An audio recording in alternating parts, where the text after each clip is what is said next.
Looking, floats one, incomplete. Would have been a diving effort from Javonte Williams. Hurts throwing end zone. A.J. Brown, touchdown, Eagles. Prescott stepping into it, going deep, looking for C.D. Lamb over the wrong shoulder. A little miscommunication there. Hurts, designer on, up the middle, he goes. Jalen Hurts still going. He's in. Touchdown. Prescott looking, firing. It is caught over the middle for a first. And the ball comes loose. And the Cowboys jumped out. No, it's still loose. And now the Eagles have it. Some momentum going your way. Scavante turned it back up. He lost the ball. That is on the floor and is picked up by Zach Vaughn. This time the Eagles will have the recovery. Hurts, shove forward. He's in. Touchdown, Philadelphia. What up? How about the boys? The Dallas Cowboys, that is. What up? What up? What up? How about the boys? What up? How about the boys? What up? What up? What up? They bring the noise. I'm talking about the Dallas Cowboys. What up? What up? What up? How about the boys? What up? How about the boys? What up? What up? What up? They bring the noise. I'm talking about the Dallas Cowboys. What up? What up? Blue and silver, baby, yeah, that be the colors. 5 Super Bowl trophies, that's the number. America's team, everybody love him. Shout out to Jerry Jones, yeah, cause he be the owner. Hall of Fame players in the ring of honor. The defense suffocate like anaconda. The offense fast paced like NASCAR. Dez Bryant throw the X up on the star. Tony Romo. Greetings and good evening, and welcome to the round table, ladies and gentlemen. Today is Tuesday, November 25th, 2025. Bonsoir, como ça va? I'm Drew, and welcome to Week 12 of the National Football League and Week 13 of the NCAA. Man, I got thoughts. Ladies and gentlemen, I have thoughts. Now, the intro was a huge nod to the Dallas Cowboys as an organization, a huge nod to the Dallas Cowboy fan base, a huge nod to my co-host and the number one fan for those Dallas Cowboys, Brother Griff. And this was the first that I had seen it, the first that I heard that Jordan put this together. Jordan, well done. But I got thoughts, and I was not going to do this at the top of the show, but daggone it, I might as well. Before I even introduce my brother Griff so he can retort what I'm about to say. Griff, y'all won a regular season game. How dare you go behind the round table's back and put Jordan up to this nonsense about a whole video dedicated to We Them Boys? First off, that's the first time that I actually heard the whole song. The only part I had ever heard was We Them Boys. I can't believe somebody made a whole song with Jerry Jones in the song and giving Jerry Jones prop for those 5 Super Bowls, that 3 he earned, 2 before his time. But y'all, I got y'all whole chin up, chest out, 10 toes down off of a victory that you deserved, and we're going to talk about. But man, imagine if y'all win a playoff game. If y'all even make it to the playoffs, how y'all and your fans are going to act. I cannot wait to talk about this daggone game in a minute. But before I introduce you, let me introduce the roundtable audience and welcome the roundtable audience. Welcome to Week 12, ladies and gentlemen. We have a show that is going to be action-packed, filled with discussion about these huge games that took place over this past weekend and some of the games that are coming up that are even bigger than what we saw in the rear view coming up in a couple of days on Thursday and Friday night, both in the NFL and the NCAA. So welcome to the roundtable audience. Thank you all for joining us on whatever platform that you are joining us on tonight. As we say every week, you could be anywhere in the world, but you chose to spend a couple of minutes with Griff and myself to talk about football, life in general, and have a good time. So thank you for the continued support. Griff, man, what an intro. How are you doing on this fine Tuesday evening, bro? I'm ecstatic, man. I'm feeling pretty good, man. Woke up full of energy, full Uh-huh. full of some of that get right juice. I will say this though, man, because of how our show is created, we everybody has a latitude to do some things on it. It was my first time seeing this video as well. Jordan surprised me as well, and I should say, Jordan, you are definitely at the top of the Christmas list, my brother. Well done, well done, well done. Hmm. But other than that, man, I will leave the rest of the commentary for us to speak about the game, man. I ain't gonna say Well, I nothing. mean, let's get into it, bro. Let's get into it. The NFL game of the weekend was the matchup between the defending Super Bowl champions, the Philadelphia Eagles, traveling down to Jerry's World, the Dallas Cowboys, to take on a Dallas Cowboys team that is already in playoff mode. They know that every game for the remainder of the regular season is a playoff game for them, is a must win for them. We'll talk about them at the top of the show, and we're going to talk about them at the end of the show. So, that's how important the Dallas Cowboys and their fan base is to tonight's conversation. Griff, this game started off in a fashion that I felt good about my prediction on Friday, based off of how I believe the Philadelphia Eagles would be able to go into Dallas and beat the Dallas Cowboys by becoming a pass first offense. That's exactly what they did. The first drive went right down the field.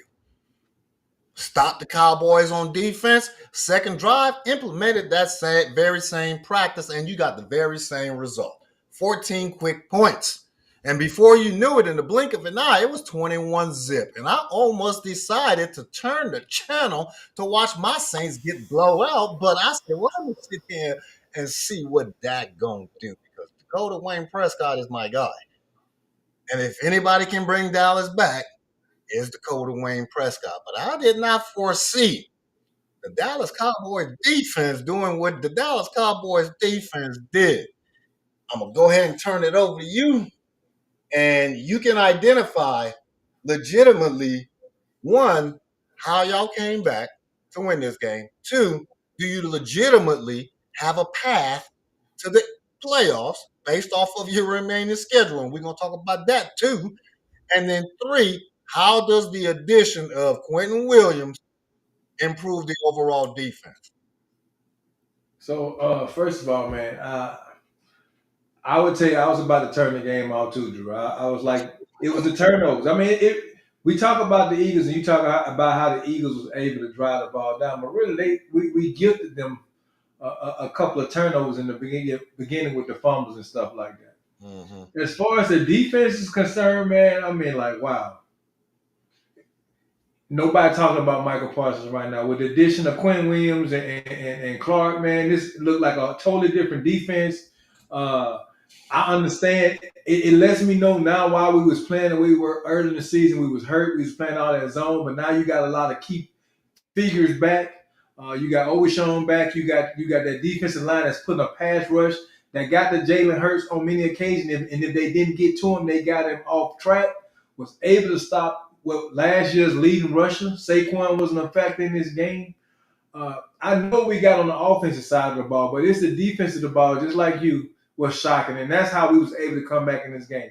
They scored 21 points in the first half and did not score another point in the rest of the game. And the defense, they bend, but they didn't break. And if you go back and look at the game, the only reason why they got those points in the beginning was because of penalties that extended drives when the defense actually shut them down. They had a three, hey, they was off the field, 3 and out, got a daggone penalty. We extended plays for them. That offense, and that's all they've been talking about all week, is about Jalen and the offense and the problems that they got going over there. But I'm not going to take away from what my team did this week. And you're right, we are in playoff mode. Every game we play, we have to do it. And do I see a path for us to the playoffs? I do, huh?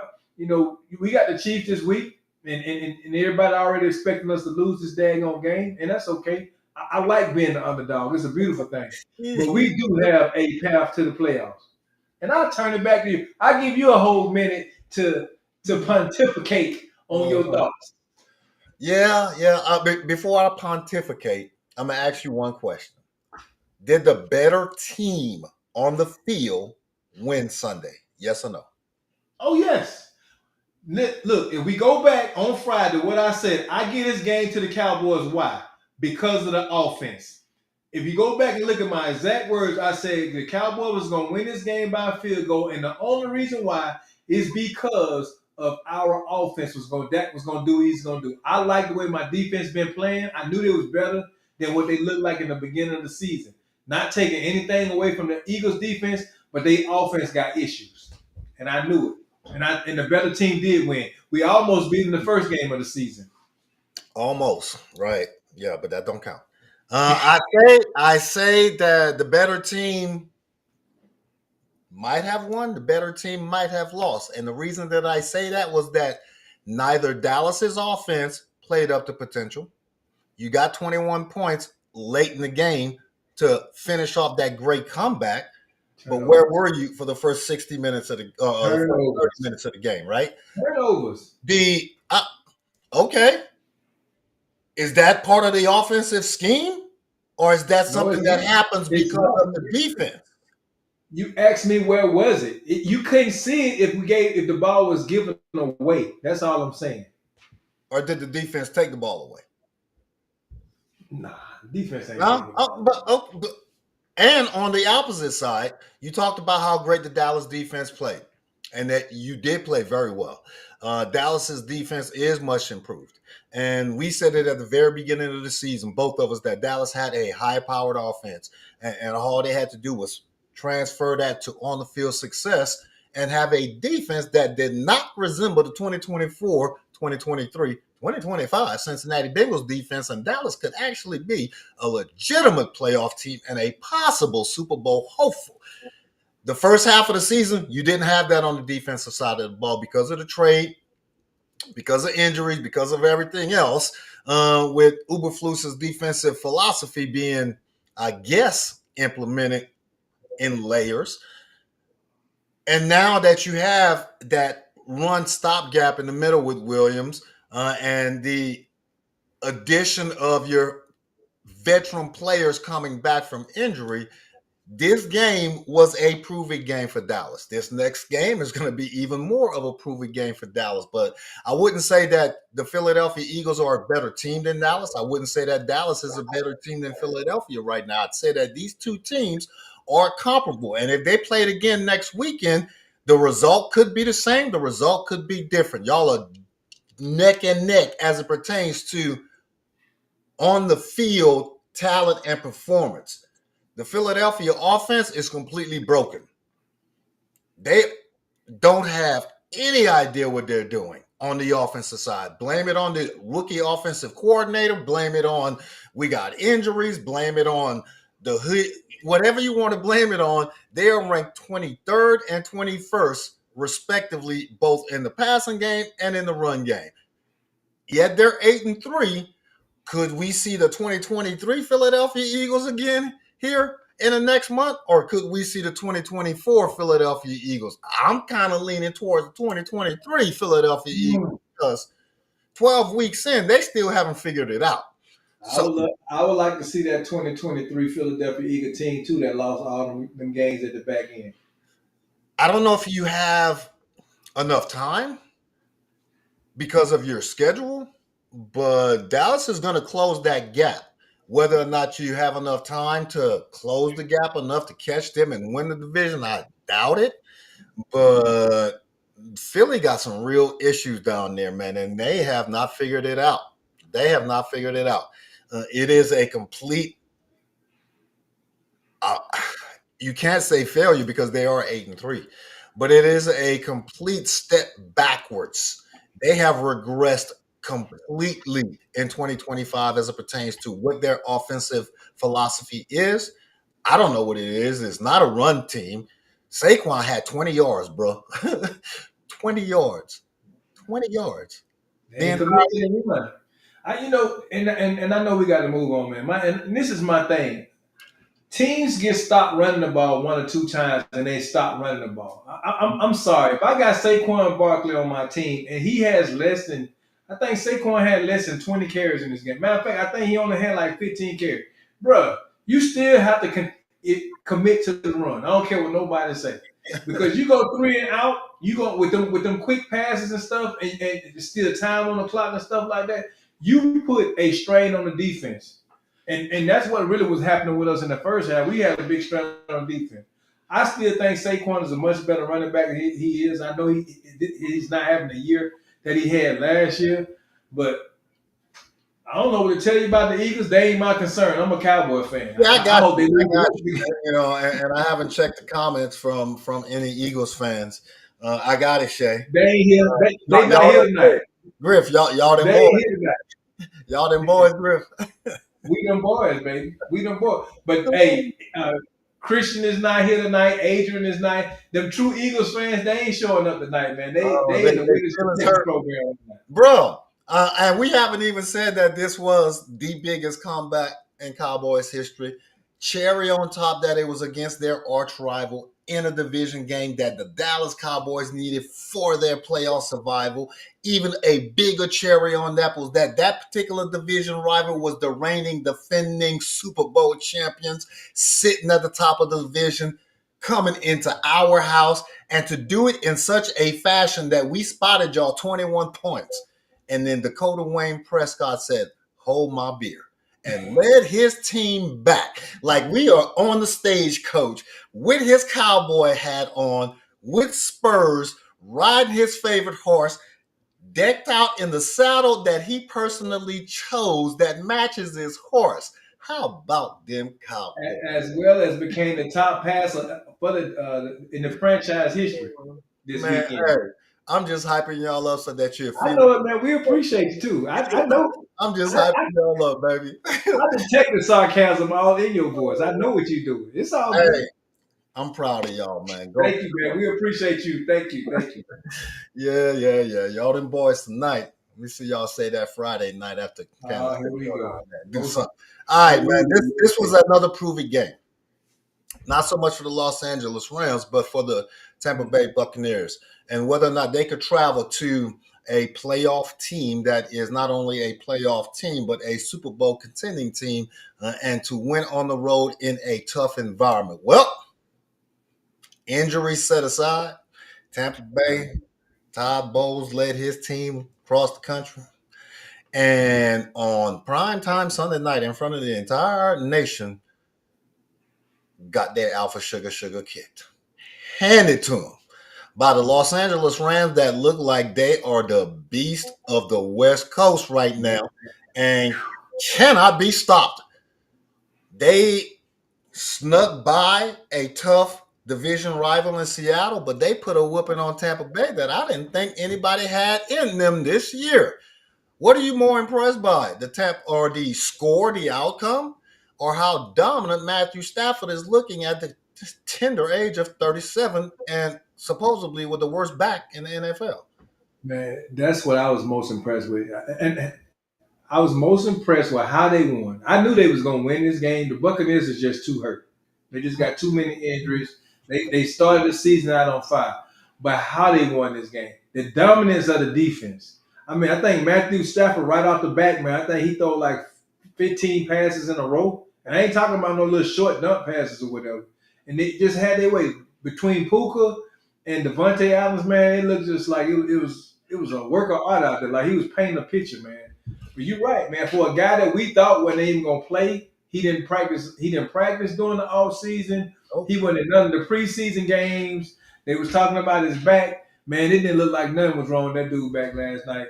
I mean, on Sunday, it just looked like he had a fest. I will say this honorable mention to Baker, man, because the brother even after injuring himself, he still stayed out there and tried to fight through it, man. And I hope he feel better. It was good to see Teddy Bridgewater out there on the field. But the Buccaneers didn't stand a chance in this game. Yeah. Baker Mayfield going down has opened the door up for the Carolina Panthers, even though they took an L last night themselves. The way that he went down after that throw let you know that it's an injury that is going to lag. This is not a 1 week sit on the sideline type of thing. This might sideline him for the rest of the year. It just depends on how deep of a tear that is in his left shoulder. And I don't know whether or not the Bucks can make it to the finish line in the regular season. It might be that 1 year, or maybe that second year, where the NFC South sends an 8-9 team. What you mean? It may be. See, what you mean? It may be. I'm gonna go out on a limb right now and say that will happen. And it's gonna be even though the Carolina Panthers lost last night, that's who's gonna be representing y'all division right there. I don't know, man. We shall see. With the injury to Baker Mayfield, depending on how long he's sidelined, I got to put all my eggs in one basket and going over there to the Panthers. That's who's gonna represent y'all division. I don't know, man. I know two teams that ain't. You laughing like the Dallas Cowboys are in the playoffs, sir. Hey, don't try to deflect. 48 hours from having that frown. Drew, why we deflecting right now though? We already talked about the Cowboys. I ain't said nothing about the Cowboys. I said I know two teams that ain't. You're right. Hey, what my Saints did this past weekend was ensure that we are a top 3 selection in the next NFL draft. Is between us and the Raiders and the Jets. Black Lions. 40 rounds, baby. Scouts out. Hey, it is what it is. All right, the playoff sprint continues, man. Talking about those very same Carolina Panthers, they had an opportunity last night to take a somewhat of a control of the NFC South, even though they still have to play Tampa Bay twice, if I'm not mistaken. So they kind of control their own destiny. They can finally make a push to the playoffs, and Bryce Young can prove that he is not only big enough, strong enough to lead a team to a successful season, but actually make it to the playoffs. Not sure if they have it in them. Last night was that first chance, but San Francisco, understanding that they're playing for their playoff lives themselves, defended home field. It was a turnover fest. None of the quarterbacks wanted to throw to the person that had the same color jersey as them. But hey, it was an entertaining game for a while. It kind of ended how we both thought it was going to end. What surprises you more about Brock Purdy in his 4 games he's played this year? The 7 interceptions, or the difference in how the San Francisco offense looks when your guy is on the field as compared to when Purdy is on the field? I'm going to charge it to Russ, man. I'm going to charge it to being a sideline, recovering from that injury. I thought we was going to see Mac Jones last night, honestly. After that 3rd interception, I said, okay. In the first half. Hey, I was looking over there. I was looking if they was warming the bullpen up over there. I thought I was looking at professional baseball. I said, normally, when this happened, but I guess Shanahan said, we know what, we're going to let them fight through this thing. Carolina ain't putting up a fight because Carolina didn't capitalize off them 3 turnovers, man. They got them 3 turnovers actually in the red zone and barely could daggone score, man. So I'm gonna charge it to Russ because I'm a Purdy fan. You know, I'm a Purdy fan. I like the underdog. I like what the kid has been doing for San Francisco. He call him a game manager, call him what you want. Mm-hmm. I think he was just trying to force some things that wasn't there, trying to prove that he is still the top guy. Especially when everybody was talking about Mac Jones and how Mac Jones dealt with the team while he was gone. And I think Shanahan a really man. This was the team to do it against. Yeah. Well, I wouldn't say that, the Carolina Panthers were the perfect team to do it against. Carolina has shown that they are a much improved team, and they are going to be a spoiler for somebody this next month. And I got it. Feedback in the chat is pretty much agreeing with what we think is going to happen in the next calendar month, but we'll see what the 49ers got in them, man. So let's bump this game, move on forward to the next game that was a playoff game for those Kansas City Chiefs. Could they get on a run, right? One, it was to stop that 2-game slide that the Chiefs have had, that Patrick Mahomes never having a 3-game losing streak. understanding that their playoffs started this past weekend and they had to be just so happened to be the best team in the AFC or one of the best teams in the AFC on their schedule. And not only did they do that, they did it in a way to where their defense was the reason that they won this game. The defense was the reason that they were able to come back.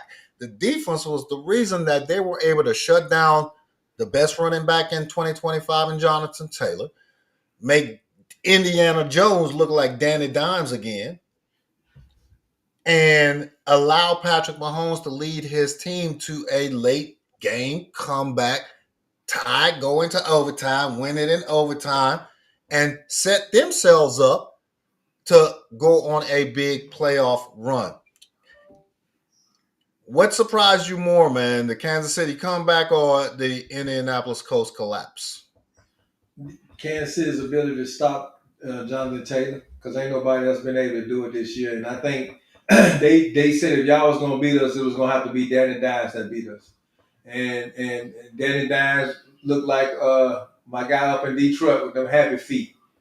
I mean, yeah, Detroit started out. I mean, Colts started out. You know, they got a gift with the tip interception down there on the goal line, and so they got some gifts. But you said it, man. You picked this game because of Patrick Mahomes, and you can't count him out. Rice is definitely to have Rice back, and then having Kareem Hunt running the ball the way he's running the ball right now. Mm-hmm. Two of the things that they've been hurting on, they ain't had a running game, and he really ain't had that guy to throw the ball to. And hell, Kelsey even looking like his old self in a lot of the game, man. So I still think the Colts is still gonna be a team to be reckoned with, man. But yeah, we'll see just how much the Chiefs are, because again, the two teams, the Chiefs and the Cowboys, play on Thursday. And it's a must win. It's a must win for both teams. But both of them, you're right. Yeah, you're right. Harold, I don't think this was an NFL politics game. This was actually won and lost on the field, in my opinion. It was an extremely exciting game, Shay, and I'm pretty sure it had a lot of people sitting on pins and needles. And it was one of those games that you had to prove on the field that you earn what you're going to get, right? You made mention of the importance of Rice returning and the big plays that he had late in this comeback. That had nothing to do with politics. That was blown coverage and him separating himself from the defensive back. Same with Kareem Hunt finding a rejuvenated younger version of himself. And we don't know if Pacheco will be able to contribute here over the next few weeks. If you get a dual-headed monster between him and Pacheco in that run game, man. So let me say this right there. And I didn't even know Clyde Edwards, your boy, was still in the game. I thought he had retired or whatever. Kareem Hunt touched the ball 30 times. People can talk to me all they want to about running ball is bored and stuff like that. That's how you stay. Kareem Hunt touched the ball 30 times. That's why Carolina lost last night, because they did get a ball to Rico Dow last night. They try to do stuff with Bryson. So I'm telling you right now, if they able to, I just don't think they're gonna be able to have this success on Thursday running the ball though. That's all I'm saying. Oh, you already looking ahead. Okay, I understand. That's what I do, baby. Okay, I got you. Appreciate the whistle there, Jordan. So let us move on. We're going to talk about these very same Chiefs in a little bit in greater detail when we talk about them versus the Cowboys. Now, this next game, man, I had a feeling. Man. I had a feeling that my guy Caleb Williams was going to do some things and defend home field. You got to be confident, baby. You got to be confident before you can go out there and execute. And that same juice that my guy Jaden Daniels was drinking last year, Caleb Williams has found himself the same type of version of that juice. Chicago is just finding a way to win. They are becoming a confident team. And understanding that they are hitting the toughest part of their schedule, the toughest part of the NFL schedule here over the next calendar month, they know that they have a legitimate shot in each and every one of these games. I don't care if it's against Detroit. I don't care if it's against Green Bay. I don't care if it's against the Dallas Cowboys. They already beat Dallas. I don't care if it's against the Philadelphia Eagles. We are coming to do what Herm Edwards said. Play to win the game. And that's just what they did against Mike Tomlin, the terrible towels, and all you people who believe that the Pittsburgh Steelers, Griff, could travel into Soldier Field and knock off these Bears. Give the Bears their props. As somebody once said, put some respect on my name. Man, what you got to say? Hey, man. I really don't, man. I'm still, man. You know, I'm not a big fan of these Bears, man. But like you said, they continue to figure out a way to win against a Aaron Rodgers was not playing. This is probably and with him not playing, they leaned heavy on their running game, which they actually did pretty good. They had over 100 yards rushing. Defense played pretty decent, man. It's just something. I don't know what it is, and I guess we're gonna find out here in the near future because, like you said, the Bears do as good. They 8-3 now, but moving forward, they still got Green Bay twice. They got the Eagles. Hey, we'll see what they really made out of this week. I don't think. I mean, again, we talked about the Eagles' offense, but that's who they play this weekend, and we'll talk about that on Friday, man. But I think, man. So right now, who do you have more confidence in, the Bears or the Eagles, to be honest, to win a game, just based off of how they're looking today? I still got to go with the Super Bowl champions, man. Okay, I understand that. Who do you have more confidence, the Bears or the Packers, to win a game today? Based off what you've seen from each one of these teams. I'm not, again, the Packers have definitely been underperforming for me this year. And I'm looking forward to see them two play each other twice. How about the Bears and the Lions? Another one that's been underperforming. So that game, the Bears defense got to show up in both of those games, and they'll be okay. The point of those three questions versus those three specific teams was that you had to think about it. It's not an automatic, oh, that team is much better. The Bears have a legitimate shot in each one of these games against each one of these teams at each one of those locations. That's all I'm saying. Okay. Moving on. I like the way you did that. I like the way you did that. As they say. So you're saying there's a chance. And the Bears said, not this here, baby. Ben Johnson has come to change the culture, not only on the field, but we see what the mayor's doing, great and wonderful things. Ben Johnson is going to mimic that, and we're going to see the Bears in the playoffs in 2025. You heard it here first. Now, on the opposite side of that very same spectrum, the Vikings and the Packers, man. We knew that the Vikings coming into this game were troubled on the offensive side of the ball because of the inconsistency on quarterback position. We knew that they were going through growing pains this year and most likely were going to be eliminated from the playoffs based off of this game going against a better team in their division. But neither one of us have all that much confidence in the Green Bay Packers. My question to you is, did you see anything in this game that provided you just a little bit more confidence in either the Green Bay Packer defense or the Green Bay Packer offense to give them a legitimate shot to continue to make a push towards the playoffs? I seen the Michael Parsons, that defense giving McCarthy, and even though it's McCarthy, still the Vikings has a good offense, with the exception of their quarterback. I think the defensive play in this game was, and because the Green Bay offense didn't have to do much in this game, other than because of McCarthy was, giving things away or missing wide open receivers, man. And so it was more the defense for me. It wasn't the offense. The offense, I'm looking for the offense on down the line. Love did just enough because, again, he didn't have to do much because McCarthy kept them in the game. Like they had another player on the opposing team that was in purple, that was playing quarterback. Yeah. This game turned out how, I kind of thought it would. This game could have gone the other way because I have zero confidence in the Green Bay Packers. And They got to him 5 times, man. Yeah. Sacked him Uh, 5 times. this is a washed out season for the Minnesota Vikings. What they can focus on now is really focus on not necessarily trying to win games, but on setting JJ McCarthy up for success going into the offseason. One, keeping him healthy. Two, making sure that he locks in on what the practices is going to be. The practices are these normal routes that JJ prefers, right? Because he just came in and completely misutilized the first or second best receiver in the National Football League because he didn't know what to do with himself, That's right? what the problem going. That's what the problem. That's what the problem in the locker room is going to start to happen when you got that guy Justin Jefferson, one of the top receivers in the game, not receiving the ball.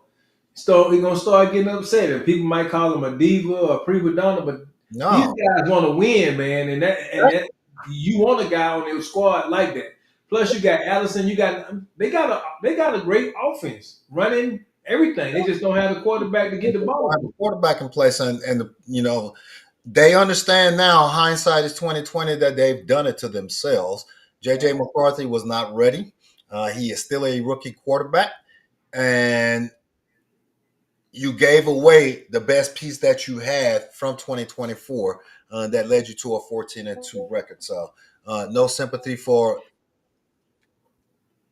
Skull Nation. Y'all will be all right. Come back next year. Moving on. Jordan's favorite team. Man, my second favorite team, to be honest with you. My favorite quarterback. My favorite player in the National Football League. It's like, Shay said how I slid in, how Chicago beat Dallas. I ain't sliding nothing in. Hell, they beat Dallas. But this game right here, we talked about how this game could possibly be the Baltimore Ravens playing down to the level of their opponent.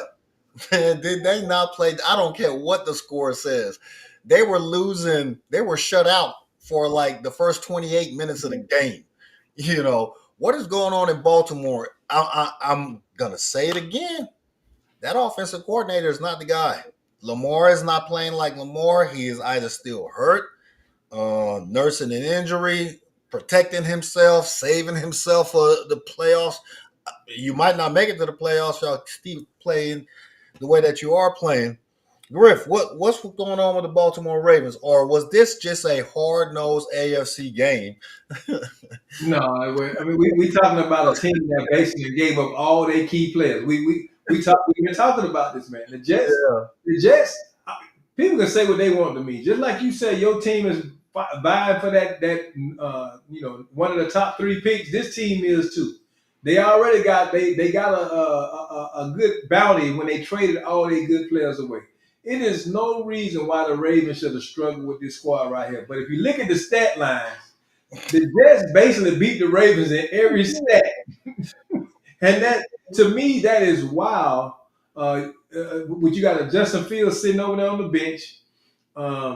You supposed to have a better running back over there on that side, man. It's just some of the things that they do. They could be on the 1 yard line and they'll take Derrick Henry out and put Justice Hill. Make that make sense to me, man. I don't know, man. I have absolutely no idea. And for that, even though I like the Ravens, Jordan, Karen, and all of the Ravens fans, the way that they have performed, and even if they do come back and beat Pittsburgh twice, even though that they are technically ahead in the division right now with both of them sitting at 6-5, I have zero confidence in the Baltimore Ravens unless Lamar becomes healthy and begins to run again, because I heard a stat this morning that blew my mind away, that Lamar has two runs longer than 10 yards all year. But he ain't the Lamar that came into the league. He ain't getting no younger. He getting older, Drew. I don't get that. He making Lamar making business decisions right now, baby. He making business decisions. No, sir. No, sir. Those are not business decisions. No, sir. No, sir. That's natural.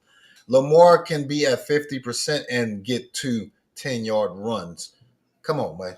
Something not right. Something is not right in the sauce of Baltimore.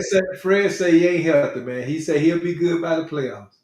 That's what Fred didn't talk to Harbaugh directly on the phone, and that's what the feedback he received from Harbaugh. I feel you, Fred. This next one was a close the door game, a proven game for the Jaguars. You had to be able to go in and go into a tough environment, even though the Arizona Cardinals were 3-7 coming in. I mentioned on Friday night that they're actually better than their record says. And they are a type of team that is going to play you tough, as you can see in the final score here. But the game was more for me whether or not Duval could travel to a semi-hostile environment and play against a team that was similar in talent as it pertains to caliber and grit it out and come out with a dub. And they did that on this end. Does that provide you just a little bit more comfort that Mr. Trevor Lawrence, Sunshine, Goldilocks, whatever you want to call him, has the ability in year 5 to lead his team back to the playoffs and maybe, possibly, even come back and win this division because they're only one game back of the Indianapolis Colts.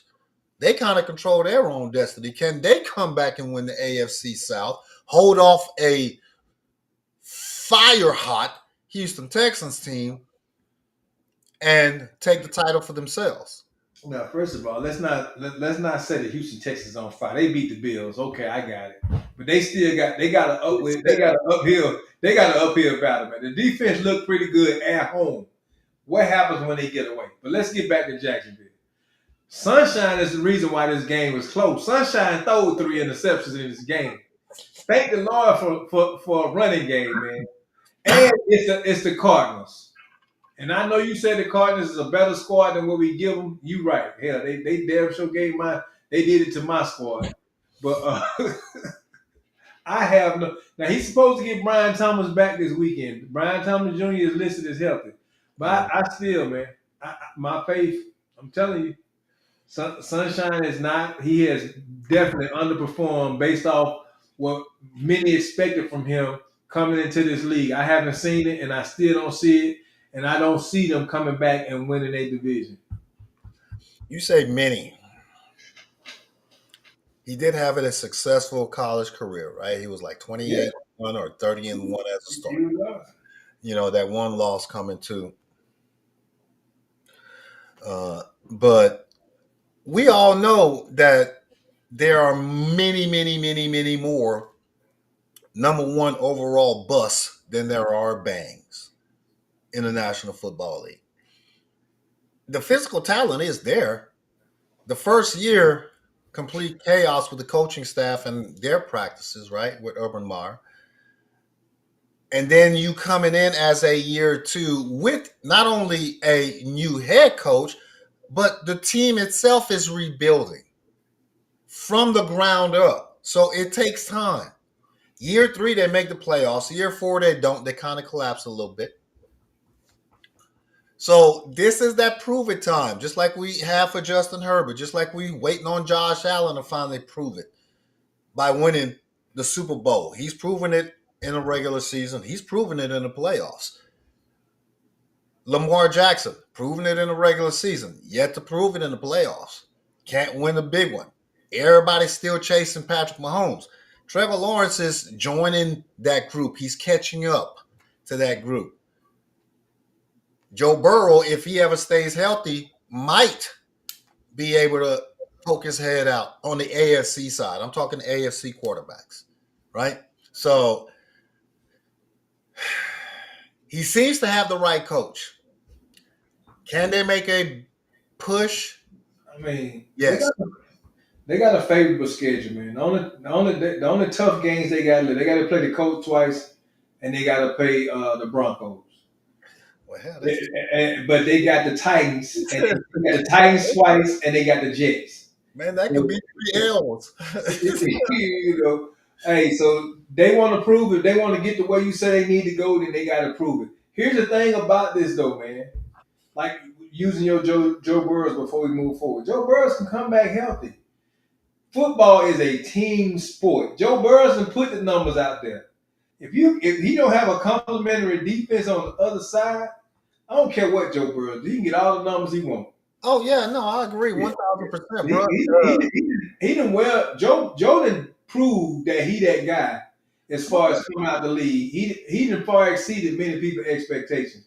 Sunshine has been there, and for me, he just ain't done it. I got it. He done had a couple of offensive coordinators and stuff like that, but still, I haven't seen no growth. I got you, dog. We'll hey, yet to be determined on the Jacksonville Jaguars and whether or not Duval County can actually represent themselves in a positive light in 2026 at the very beginning, but we'll see. Now, close the door segment. Y'all can close the door, pack it up, pack it in. This season is over for you. If you are a part of this segment, ladies and gentlemen, for all intents and purposes, you are just here to continue to ensure that you put a product on the field for those regular season ticket holders to be able to make sure that they have something to do on Sunday afternoon, because competitively, y'all are done, son. But for TV ratings, we got some good ones to talk about. The first game, those Browns from Cleveland travel to Las Vegas to take on Troy's Las Vegas Raiders. Bruh, all I will say is defensive dominance. They're the number one defense in the league. Defense year after year after year, man. If you can match the Cincinnati Bengals offense up with the Cleveland Browns defense, you could have one hell of a Ohio Brown Bengal. They have an interstate team. It'd be the interstate team, man. They can They could travel as an AAU team and just play against other NFL teams and could be one of the best teams in the National Football League. That Browns defense is so dominant, man. They had 10 sacks. 10 sacks against my man Geno Smith on Sunday. What the world? I felt so bad for Geno, man. I was like, man, God, I mean, again, not trying to do this shameless plug and get my Cowboys in there because they did the same thing. But then the Browns got to come in there and outdo us. You know what I'm saying? So I'm like, man, Geno, it was just bad. It was just a bad day all around for Geno. And it looked like Troy ain't here today, so ain't no need. Oh yeah, he on the cruise. He went down to Galveston. That's right. That's right. He did tell us he was gonna be down there in Galveston in that dirty water. It's amazing his timing. His timing. That's funny. No, but seriously, first, kudos and hats off to Myles Garrett and that entire defense. Again, another stellar year for the Cleveland Browns defense.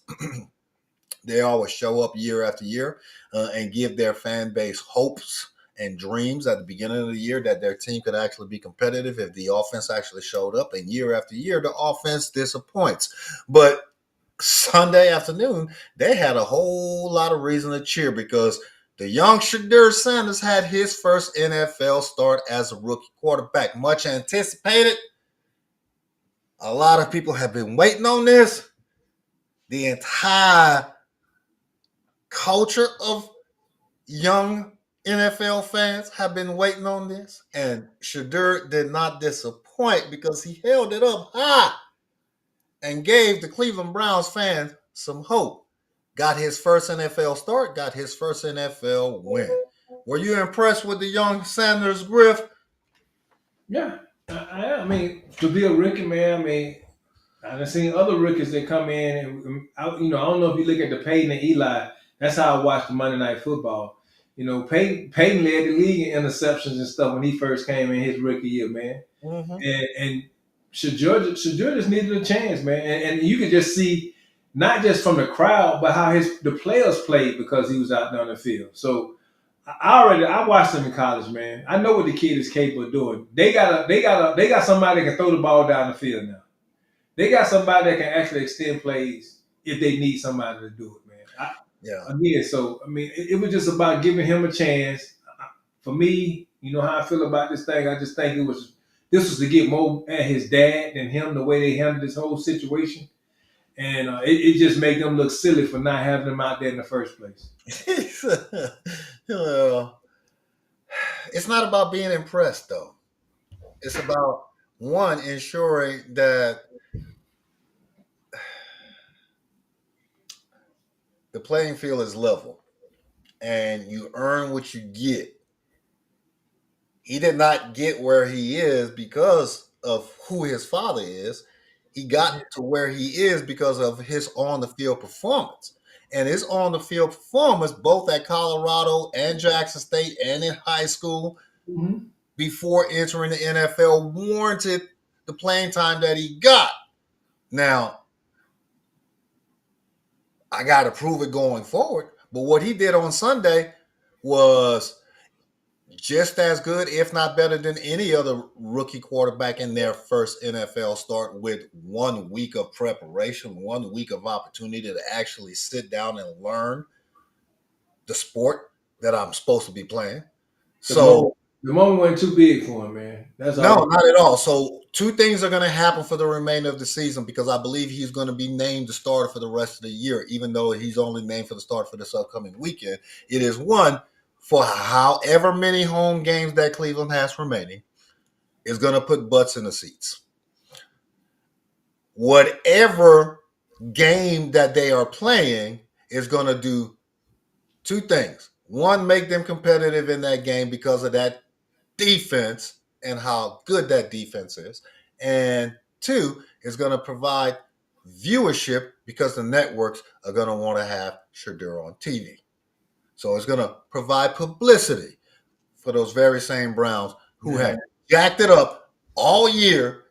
Why do you think Deshaun Watson came out of hibernation Mm-hmm. to help this young man? Looking forward to it, but both of these two teams are officially out the window, out to pasture, on break already. They just have to play the game. The next one, the G-Men, my second favorite quarterback, famous Jameis, gonna always bring some excitement, baby, and that's what he did this past weekend. Going against the Detroit Lions, who don't look like the Detroit Lions of old. They look sus. Heck.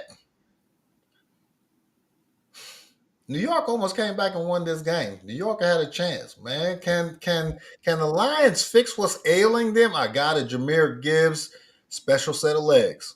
And I mean, he just could have kept running and running and running and running. I know he had 299,000 yards, That boy but beast. what's going on with them Lions, man? The coach. Is Dan That's Campbell fault? Is Dan Dan Campbell Campbell. fault? Dan Campbell and his gunslinger mentality, man. That's what hurts this team. That's what hurt this team in a playoff game that could have got them into the Super Bowl 2 years ago, man. It's Dan Campbell. But it was a game this year they went for what a game that they lost that they went for 5 times on fourth when they should have just took them. Against Philadelphia. Yeah, it's Dan Campbell, man. That's the problem with this squad, man. That's all I can say. They got a great team, man. Dan Campbell he's the problem. So I will ask you this question one more time, Griff.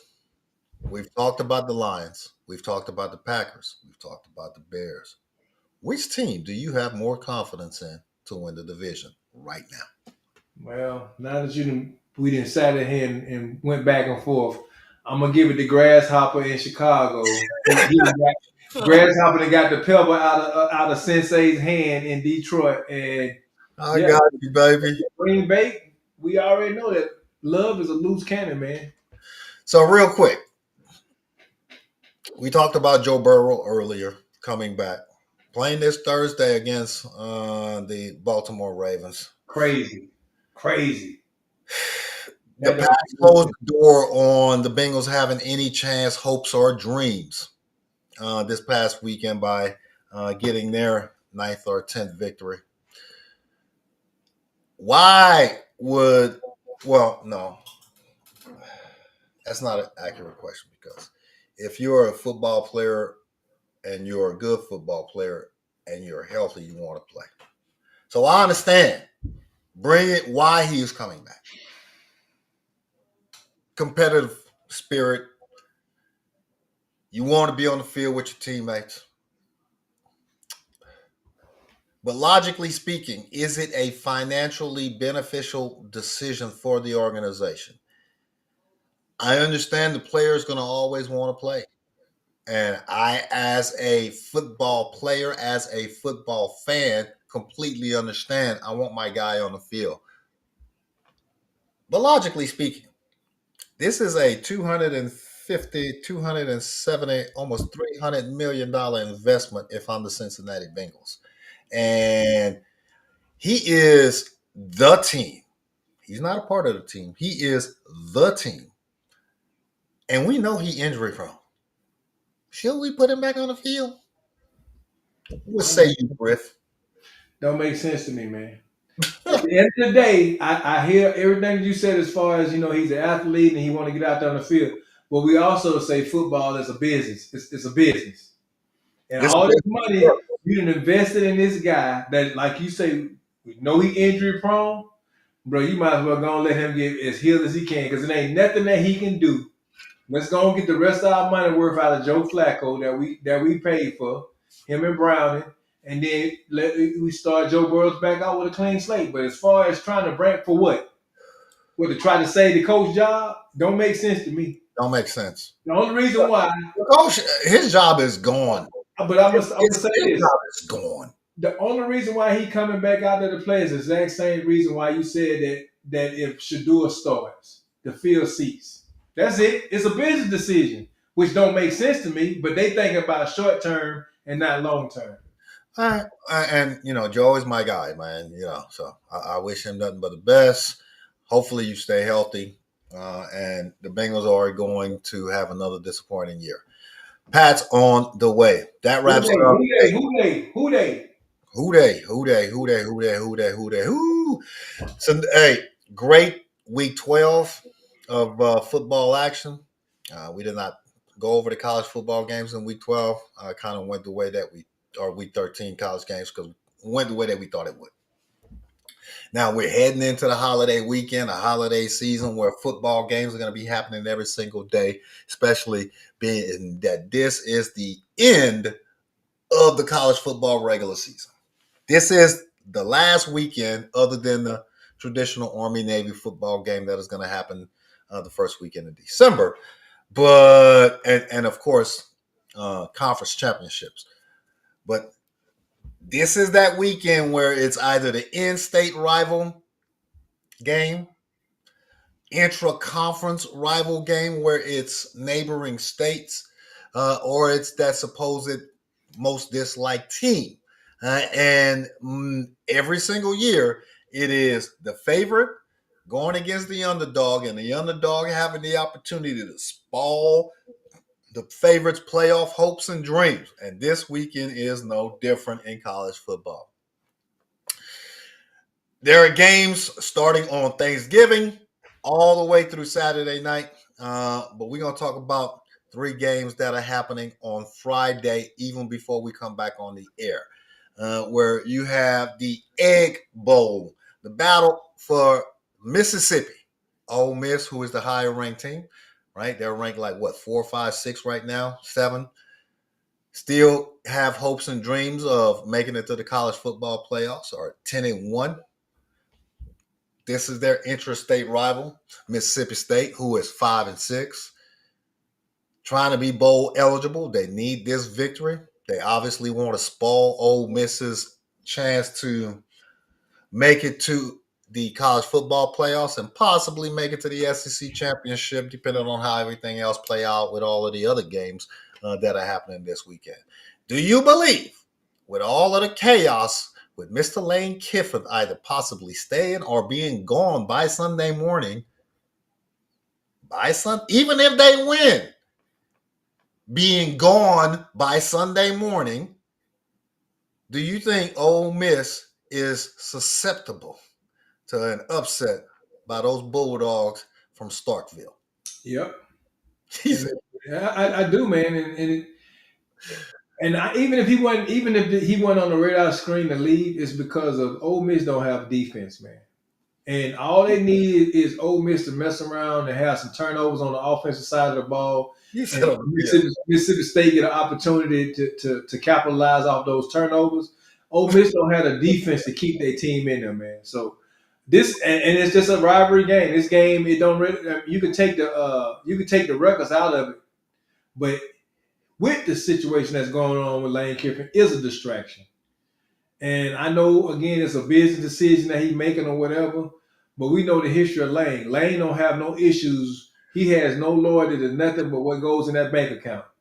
And really, unless he getting fired. Now Lane got fired on the tarmac. He ain't have no choices on them. But Lane will leave you in the middle of a season, even if you get ready to go into a championship game. He did it to us. So Personal feelings, though, man. yeah, it's And, personal. and it was personal between him and his boss. It Mm-hmm. wasn't like they had the best relationship in the world. It was, I got offered an opportunity to further my career, yet you want me to sit here and be under you for another year. No, that was not the case. That was All right. not the It case. don't matter. It doesn't matter. It doesn't matter. Yeah, go do the research on that one. That ain't how it went down. But go ahead. I know. It don't matter. That's water under the bridge between him and your old ball coach. I The care. great, the GOAT. Between him and the GOAT. I care not about the business of the Tuscaloosa, Alabama Crimson Tide. This game is being played in Starkville, right? So you said records be damned. This is a rivalry game, and Mississippi State want nothing better or want nothing more than to be able to spoil the season of that school down south, as they say, or up north, or wherever they are, distance to each other. I think they can do it. I don't think they will do it. Mm-hmm. And here's the reason why. If this is Lane Kiffin's last game as an Ole Miss head coach, because the decision is his. It's not like he is possibly going to get fired. If Lane Kiffin has already made up in his mind that I'm either going to the University of Florida or the better I know where you want me to go. Louisiana State University Fighting Tigers, then I'm going to go out with a bang.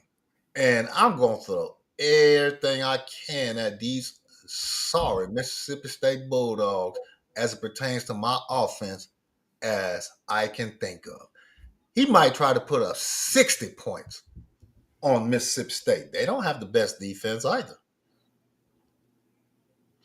Ole Miss going to win this game, man.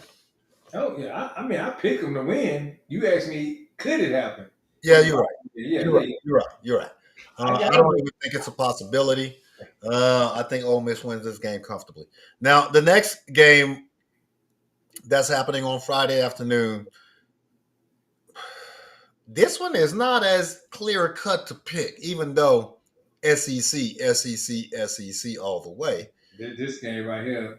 When it comes down to these interstate rivals between Georgia and Georgia Tech, right? Georgia Tech is not a pushover as they have traditionally been. They have a legitimate shot to make it to the ACC championship game and make it to the college football playoffs if they were to beat the Georgia Bulldogs this upcoming weekend. Now, they're playing in Atlanta, Georgia Tech at home. But, it's basically going to be a 50-50 split as it pertains to fan base, or even more on the Bulldog side than on the Yellow Jacket side. But can the ACC have its moment of glory and shock the world and upset an SEC powerhouse this upcoming Friday? Look, man, they had Georgia on the ropes last year. What they went in with 4-5 overtimes. Mm-hmm. I mean, I'm a big fan of Haynes King, man. That quarterback there at Georgia Tech, man, that kid is a beast. Everybody know he gonna run the ball, and he still figure out how to do what he got to do. I think that this game won't be that close, though. You don't think Georgia so? Tech is coming off a loss this weekend that nobody expected. And I think that caused some problems in that locker room. Kirby gonna have them boys' head right. Kirby is trying to go back there because people have said the dynasty is done in Georgia. And I think that as good of a game that we saw last year between these two teams, I don't think that the outcome is going to be the same this year. No, you're absolutely right. And I'm going to use the next game that we're going to talk about as the foundation as to why Georgia is locked in and focused, as you mentioned a couple of minutes ago. The way that they beat down the Texas Longhorns kind of drove home the point for them that, hey, we are in playoff mode. not making it to the SEC championship game, if that does not happen, it actually benefits us. What we want to do is make sure that we are preparing ourselves and setting ourselves to go up into the playoffs as healthy as possible and with a strong of a win at our back as possible. And how do we get that strong win at our back? By beating down our intrastate rival in Georgia Tech, and making sure that we don't have a repeat performance of what we had last year. And I believe that Kirby Smart is going to try to ensure that his team starts off fast, put points up on Georgia Tech, and then beat them down into submission by attacking them on defense. So I think Georgia Tech,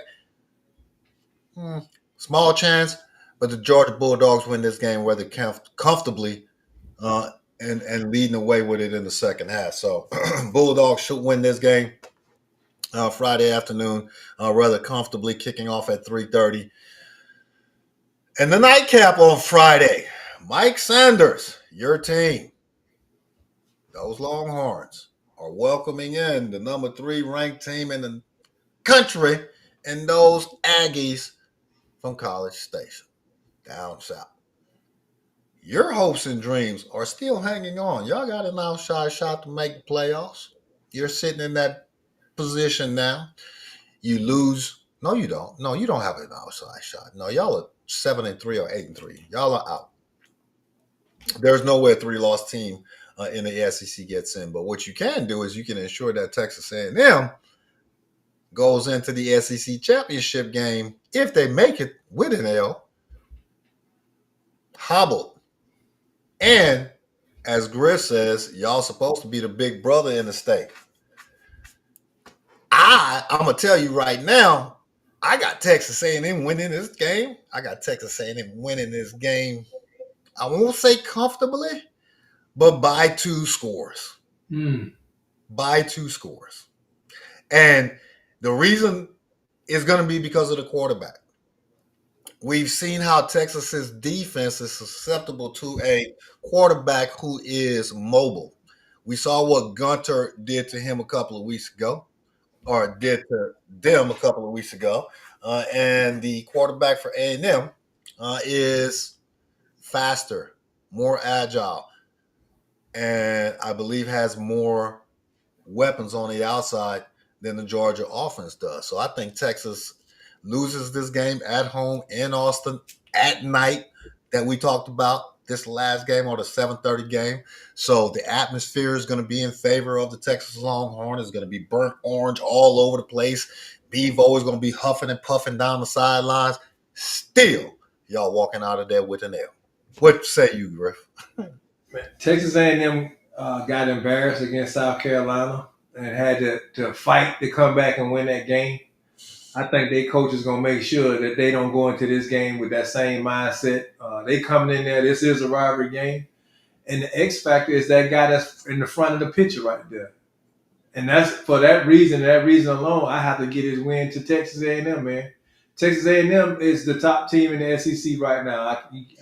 Regardless of how I might feel about it, they the only undefeated team in the SEC right now. And they will be playing the SEC championship game. I don't think they're gonna miss out on this opportunity by allowing Texas to beat them at this game. So I think Texas A&M will have they're gonna win this game, and I think they're gonna win this game comfortably. That's just me because of Arch, man, and the way the offense play over there, man. You don't know what Arch you're gonna get, and you haven't known which one you was gonna get all season. Yeah. I'm going to make a statement, and I dare anyone to dispute it. I believe it is much more difficult to go undefeated in the SEC than it is to win a national championship. Hands down. Without any doubt. Hands down. And if you are an SEC team that does go undefeated up to this point and you have one remaining regular season game, I don't foresee that particular team having a letdown unless there is an injury. They are focused. They are locked in. They are focused on the bigger prize. And Texas A&M, knowing that not only do we have the chance to go and capture the regular season title, and have an undefeated regular season, but to do so at the expense of our arch rival, oh, we coming into Austin, we getting ready to light it up. So hang on, strap in, because this could turn into an offensive show on both sides. Now, Arch Manning has been playing a whole lot better the second half of the season. His numbers are pretty good. Other than the Georgia game, he's had a very good year, in my opinion. Other than that first couple of weeks, the second half of the year, he's gotten more comfortable. He's gotten more accustomed to how defenses are playing him, and he's made better decisions. He's had some weak spots at times in those particular games, but those teams did not have enough juice to knock Texas off. Texas is still a very good team. They're just not good enough to beat Texas A&M this year. So Texas A&M should win this game. This would be the upset of the weekend for me, even more so than Mississippi State beating Mississippi Ole Miss or Georgia Tech beating Georgia. If Texas beats Texas Tech or Texas A&M, this is the upset of the weekend for me. Now, that's on Friday. On Turkey Day, 2 days from today, the NFL has center stage. And boy, we got playoff games on Thanksgiving, Griff. We have playoff games on Thanksgiving all day long. Not so much a playoff game for the Cincinnati Bengals because they are playing on Thanksgiving. Joe Burrow is making his return. But the playoff game is for the Jordan and Karen's Baltimore Ravens. If Baltimore loses this game, they are done for the year, in my opinion, even though technically right now they are still ahead of the division. If they can be a team that is 3-8, that their starting quarterback has been sidelined since September, and they understand that their playoff life is on the line, and they are at home, then you don't deserve to be in the playoffs. How do you think this game turns out? And this is the nightcap on Thursday night, so it's going to be a night game. It's going to be somewhat chilly at M&T Bank Stadium on Thursday night. What are you looking for in Joe Burrow's return? How much pressure should he be receiving from that Baltimore defense? Oh, they coming. They coming. They coming. I can tell you right now. I know if I'm Baltimore, I'm opening up the floodgates because I know how injury prone he is, and I know how awful that offensive line is for the Cincinnati Bengals. The problem is, and the reason why the Bengals know, the Ravens know they need this game to continue on for their playoff hopes. I just don't trust the Bengals defense. The Bengals defense sucks too. As much as we talk about their offense, the defense is even worse. And so the Ravens will win this game. All you gotta do is, play have decent defense and put the ball in the king's hand, and they'll be all right. Oh, y'all! Everybody picking the Bengals to win this game. I got the Ravens winning this game, man. Man, I got zero faith in Jordan's Ravens. I got the Ravens. Jordan, I'm with you, man. I got you. You know the Bengals defense is trash. If Joe Burrow is fully healthy, if Joe Burrow is, in mid-season form and is looking to just come back and ball out, right? Do what I can while I can. Jamar Chase had a good week off. He had unpaid leave. He's well rested, right? So he could have had an opportunity to heal up from a nick or a slight injury. We know traditionally Jamar Chase and Joe Burrow have lit up the Baltimore Ravens defense in all seriousness, right? So it's not like the Ravens can come and believe that we're going to be able to get to Joe Burrow. Joe Burrow is accustomed to playing against teams that blitz a lot. And he does very well against the blitz. Not saying that he is going to. And I understand the approach that the Baltimore Ravens should take, especially with him being off for 2+ months. Bro, we already know all Jamar needs is a half a step. And you get him a 5-yard slant route, and he can take it 89 yards and have his head hitting on the goalpost. That's why you get the ball to King Henry to keep him off the field. But man, this is a game that is a toss-up for me. It is a toss-up, and here's why. As terrible as the Cincinnati Bengals defense is, because they are the worst defense in the history of the National Football League, and this is just a year-by-year thing that just gets worse and worse every single year. But the inconsistency of the Baltimore play calling, the unhealthiness of Lamar Jackson, and the consistent, repeated proof that the Baltimore Ravens play down to the level of their opponent. I don't care how good the Baltimore Ravens think they are, but when they show up on the field, it seems like, well, if this person is not going to play first stringers, I won't play first stringers as a mentality. So this game is going to come down to a late game score, whether it's a field goal, whether it's a touchdown, whether it's a pick six, to be honest, or a fumble recovery for a touchdown. I'm a hesitantly go with the Baltimore Ravens, but I would not be surprised if the Cincinnati Bengals. Melissa's on your side, man. Melissa, she can't stand the Ravens. She's still a fan. Look, Harbaugh is gonna he gonna watch this show and he gonna take your advice, and King Henry gonna touch the ball at least 25 to 30 times in this game. 30 to 35 times should be more like it. Yeah, and keep away from the Cincinnati offense. you got to start somewhere, though, man. That's why I said 25. You got to start. I just want to see him touch the ball more than 20 times, man. That's all. True. Because he's bound to break one. He's not having the type of season that Saquon's having, to where he's just ineffective altogether. He eventually breaks it. You know. He just fumbled the ball quite a few, unlike King Henry this year. He didn't gave the ball up a few times this year. I mean, that was part of that whole 1-5 start. So hopefully he's addressed that. Now, the next playoff game is between two teams that have Super Bowl potential. But we don't know what we're going to get week to week, right? It could be a dominating offense that lights it up with 40-plus points, a defense that holds a team to single digits, or we could get somebody that calls 4th and 17 on my own 17, and I'm going to go for it type of approach, where you're aggressive and you're not making right calls, and it ends up costing you on the field. Or we could have two phenomenal running games, depending on whether or not Jacobs is back and Gibbs and Montgomery are in tip-top shape.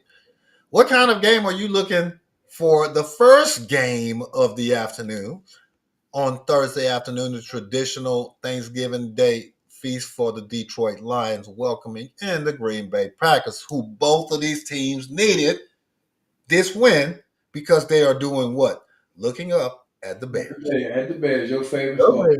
I said the determining factor in this game is going to be how Hutchinson can get back there to Love, and how Michael Parsons can put the pressure on Jared Goff. You already know Jared Goff is awesome, but like I always say, he ain't one of them quarterbacks that like people coming at him. He get the happy feet, and that stuff happens. And when he get the happy feet, it messes up everything on that offense, to include even having Gibbs and Montgomery over there. They are without Sam Laporta. St. Brown probably had one of his best games of the season this past weekend. But I think the defense is, if Green Bay has to have the ability to stop the run. We know what you can do running the ball against Michael Parsons. If they can't stop the run, it's going to be a long day for Green Bay. We ain't got to worry about Love being on the field. Yeah. So Aiden Hutchinson got to get in there. He got to create some turnovers for Detroit against Green Bay, which they can do that. Love has showed us on many times that he can get a ball away. Even if Gibbs is hurt, if Josh Jacobs is hurt, Wilson then came in there. He didn't look pretty good. So I just think it's going to come down to these two defenses. And there are games where you can pick based on a gut feeling, right? It's like, this team just looks like they got this as compared to that team. And then there are games that you pick based off of stats. And then there are games that you pick based off of analysis. This is, for me, this is one of the games that I pick off of analysis, not based off of a gut feeling, not based off of stats, but based off of the analysis and the probability of how successful that Detroit Lions offense can be against that Green Bay Packers defense. The Packers offense and the Lions defense kind of washes itself out for me. It is just like it was for the Eagles Cowboys game. How effective is that powerful offense of the Detroit Lions going to be against that defense? And what we saw last week from the Detroit Lions should have turned the light on in Dan Campbell's offensive side of his brain, where it's let's run the ball a little bit more. Let's use both Gibbs and Montgomery in ways to where we can have them touch the ball more, both inside the tackle and outside the tackle. I think Detroit uses the run game to set up the pass game and then come back to the run game to play ball, keep away from Green Bay in the second half, and ride the legs of both Gibbs and Montgomery to a dub and not rely on Jared Goff's happy feet to ensure that he is able to get the ball to his receivers, whether it's St. Brown or the leading receiver in the league this year. So I think it's run first for Detroit to keep the ball away from Love and the Green Bay Packer offense, and then open it up to get that separation from the Packers in the passing game. But I got Detroit. You got Detroit in this game, or you got Green Bay? I got Detroit. Let's not forget, the reason why we thought Green Bay was the most dominant team in the league in the beginning of the season was because of this game they played each other, and they destroyed the Detroit Lions in that game. Go back and watch that. So, but I think the outcome is going to be completely different. And I too think that Detroit will win this game. And I think if Dan Campbell run the ball and take points when it's given to him. So I pick Detroit in this game as well. Yeah, Dan Campbell has to coach this game much tighter than he would normally do any other game where he's so free-spirited and willing to take chances, because points are going to matter in this game, whether it's a high-scoring game or a low-scoring game. Points are going to be of great value, obviously, but the opportunities to get points are going to be fewer. And Detroit is a better team. They just don't put it together on the field every single weekend like they're supposed to, but I believe they do on Thursday, and walk away with that turkey leg in their hand with a dub at home, representing the 3-1-3. Now, the biggest playoff game on Thursday, ladies and gentlemen, is those very same teams that we talked about at the top of the show. The defending AFC champions, the 6-time AFC champs, the 3-time Super Bowl champ Patrick Mahomes and the Kansas City Chiefs, who are playing for their playoff life, are traveling down to Dallas, Texas, to take on the original Dallas Cowboys. No, the original Dallas Cowboys are traveling down to Dallas, Texas. Who they taking on? What up? How about the boys? The Dallas Cowboys, that is. Not the only team with their own daggone theme song, but the Dakota Wayne Prescott-led Dallas Cowboys, who are in playoff mode in all seriousness, have two of the best receivers in the National Football League on their team who are healthy right now, when healthy, and are on point, having one of the top two offenses in the National Football League. We know what Spags is as a defensive coordinator. Spags has played against very powerful offenses throughout his NFL career. He has created defenses that attack what you do well, limit what you do well, and make you beat them in a different way. This game is all about the Dallas Cowboys offense against the Kansas City defense. I got it. Patrick Mahomes and the Kansas City offense are looking better, are going to put points on the board. Dallas's defense is improved. So it's going to be a balancing of whether or not y'all can create a turnover. But I want to talk about the Dallas offense going up against Spags. Can Dallas repeat what you did in the second half against Philly, against the Kansas City Chiefs, and keep your playoff hopes and life and dreams alive? Yes.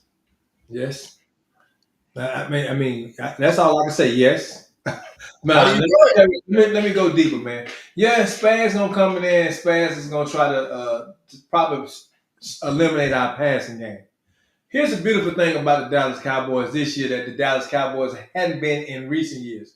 They're not just a one-dimensional team. The Dallas Cowboys can also run the ball too. So Spags really got to pick his poison. We I are got not. your set in the backfield. We not Danny Dimes. That's all I can tell you. Dakota Prescott is not Danny Dimes, and I want him to bring that heat. Bring that heat. Do what he got to do. I'm confident in the Cowboys one because we're playing at home. The way the defense has been playing, and the biggest piece of the confidence for me is our ability to be able to run the ball. The Cowboys will be able to run the ball, which will open up the passing game, and Spag ain't gonna have an answer for it. So we've been one dimensional. Dakota don't have to throw 50 passes in this game. That's all I'm saying.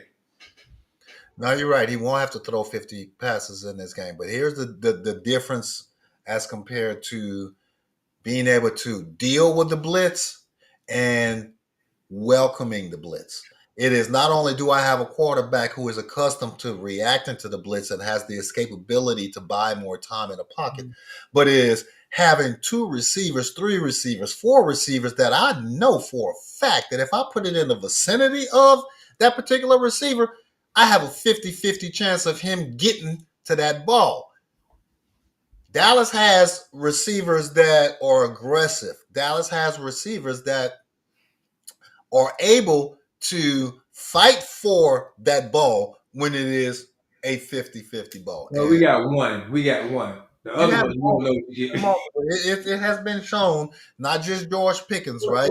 Well, He is the best at it in the league this year. I like Flory or whatever that kid name is, but I can't. CD, hey, people can. Hey, I'm a diehard Cowboy fan, but I've been saying for years, ever since we done labeled CD receiver number 1, I can't depend on him. He is a drive killer, and when I need him to catch the ball the most, go back. You can go look at many a games.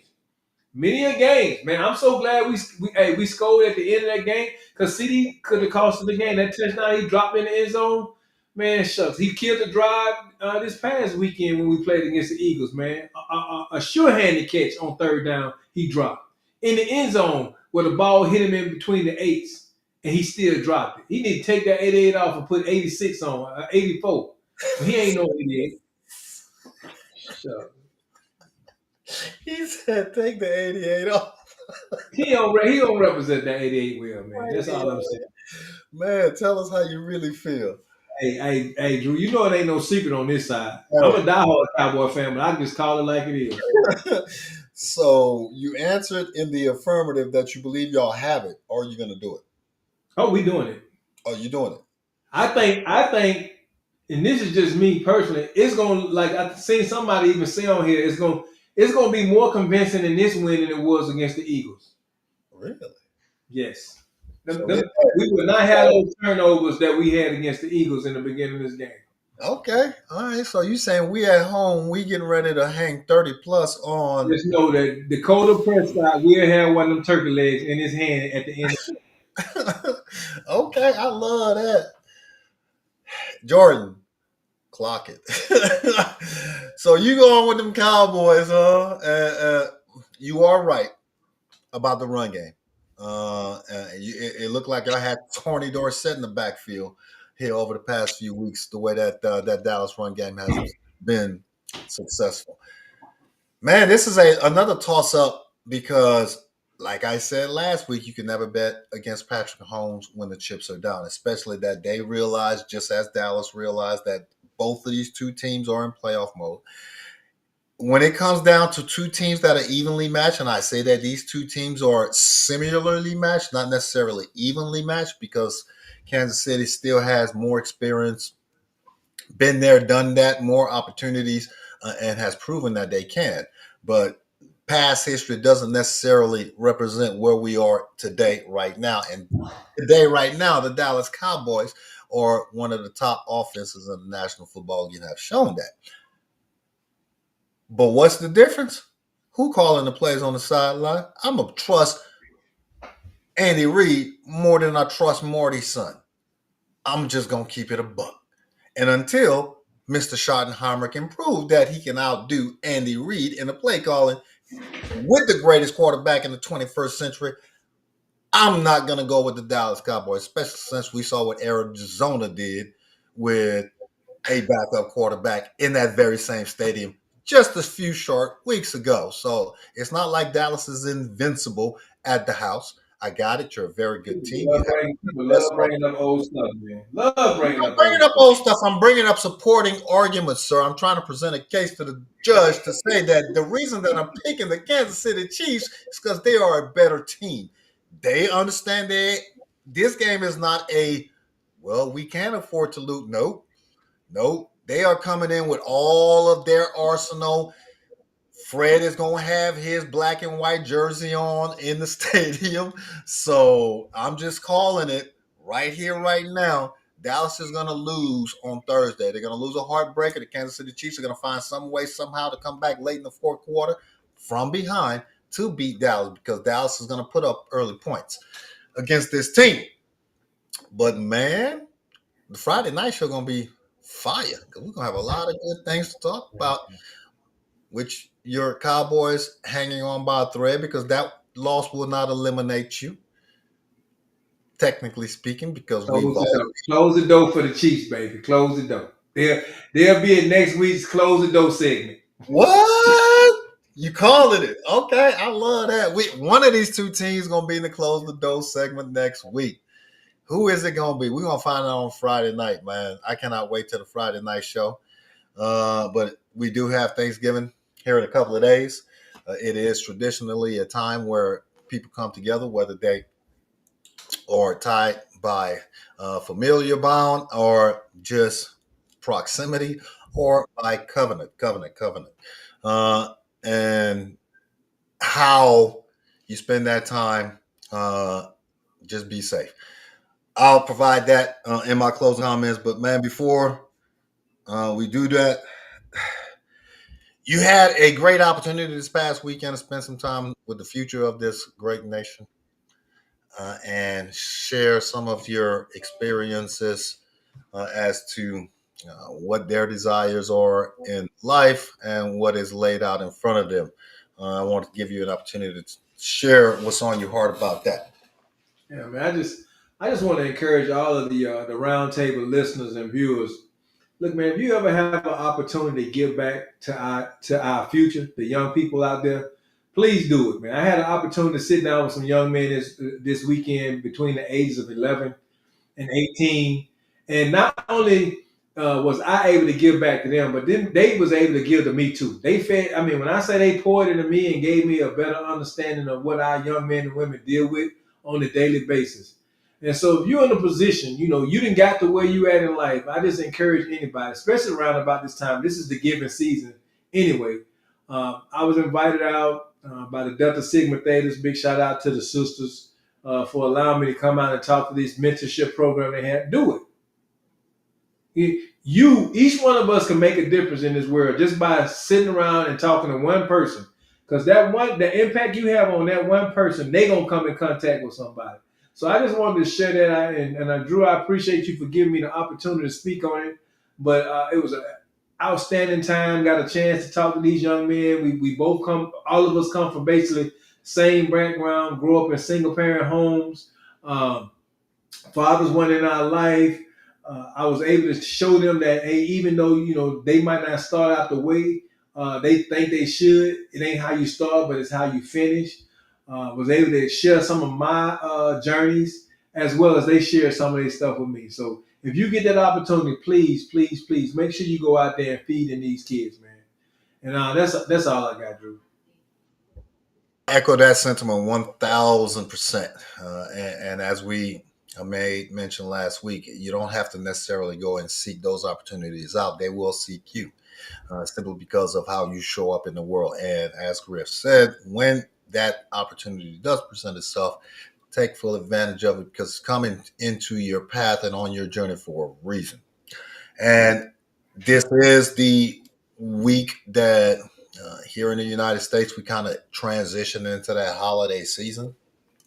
where we do get that opportunity to spend some quality time with your friends and your loved ones, whether it's here through Thanksgiving weekend and or through the last weekend, December, whether you celebrate Christmas, Hanukkah, Kwanzaa, or any other holiday associated with your particular faith, and or just the opportunity to fellowship with those that are closest to you, both in blood ties and in the covenant and the bond that you have generated at some point in your life. So all of that, and we got some football to talk about. I cannot wait till the Friday night show, Griff, because Dallas will either still be alive professionally and on the glide path to, man, we getting ready to talk about this team for the next 2 months, or we can transition to whether or not your team down there in Tuscaloosa can take care of business in the Iron Bowl on Saturday, because that'll be a hot topic on Friday night show. You got any parting shots for the roundtable audience? Because Thursday and Friday are action-packed with a lot of good games, both on the professional side and on the collegiate side. Yeah. So we got a lot to talk about on that show on Friday. You got anything funny about it tonight? I just want to wish everybody a happy Thanksgiving, man. Whether or not you celebrate it or not, whatever you're doing over these next couple of days, if you're spending time with family and friends, hey, put the cell phone down and enjoy the family, enjoy the friends. And I look forward to seeing everybody back here on Friday so we can chop it up and talk about football and how much food we ate. I feel you, dog. Echo those very same sentiments. It's not necessarily always having the ability to spend that quality time with those that you love, because both Griff and I and our families over the past several decades have spent many a holiday away from those that you love, based off of where you are in the world, what's on your particular plate, the job has you doing. So don't feel bad if you're not physically able to be with the ones that you want to be with this upcoming holiday weekend and season. It is more about the connection that you have with that person, regardless of whether or not y'all are next to each other physically, but separated based off of them over there and you over here. The point is fellowship and grace. Enjoy the time, value the time, and take care of yourselves. We shall see y'all on Friday night. Y'all have a great week. Be safe out there. Enjoy the holiday food. Enjoy the opportunity to give back in whatever way that you are physically able to do so. And enjoy some football. And we'll be back here Friday night to recap those games on Thursday and Friday and see what it says and unfold what it all means going into the playoff picture for both the NFL and the NCAA. So y'all enjoy your week. Enjoy the good food. Make sure that it is properly seasoned and properly cooked. And don't put no raisins in the potato salad. Don't put no raisins in the potato salad. Don't be coming over here with no string bean casserole either. Anyway, we see y'all on Friday, man. Y'all stay safe. Y'all stay blessed. Y'all be breezy. Prescott, four-man rush, looking, floats one, incomplete. It would have been a diving effort from Javonte Williams. Hurts throwing end zone. A.J. Brown, touchdown, Eagles. Prescott stepping into it, going deep, looking for C.D. Lamb over the wrong shoulder. A little miscommunication there. Hurts, designer on, up the middle he goes. Jalen Hurts still going. He's in. Touchdown.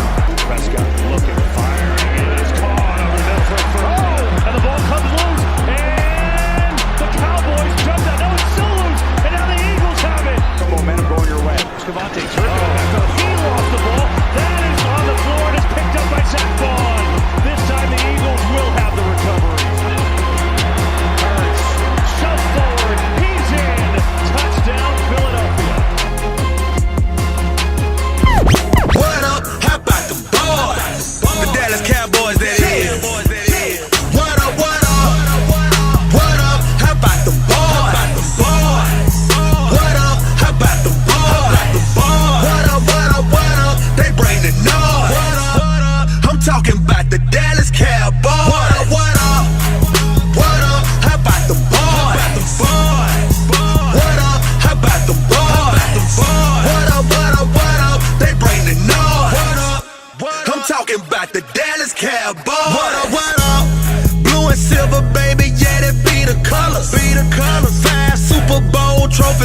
number. That's the number. America's team, everybody love him. Shout out to Jerry Jones, yeah, cause he be the owner. Be the owner.